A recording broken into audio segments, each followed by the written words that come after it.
السلام عليكم إخوتي، مرحبا بكم في صفحة علمني لتعلم اللغات. اليوم سنربط الأفعال في اللغة الفرنسية لنقوي رصيدنا اللغوي. فلنبدأ على بركة الله. فلنبدأ بأول فعل وهو ذهب. كيف نقول ذهب بالفرنسية؟ نقول aller. aller. aller. aller. ننتقل للفعل الذي بعده وهو قال. كيف نقول قال؟ نقول dire. dire. dire. ننتقل للفعل الذي بعده. كيف نقول صرخ أو صاح؟ نقول crier. crier. crier. crier. صرخ أو صاح crier. ننتقل للذي بعده.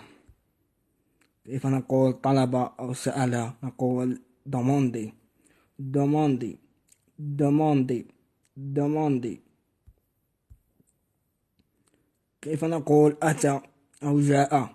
نقول venir. venir. venir. ننتقل للفعل الذي بعده وهو أصبح أو يصبح. نقول devenir. devenir. venir نضيف لها د في الأول تصبح devenir أصبح. كيف نقول وجد؟ نقول trouver. trouver.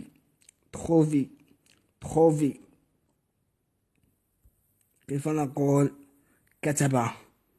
نقول écrire. écrire. écrire.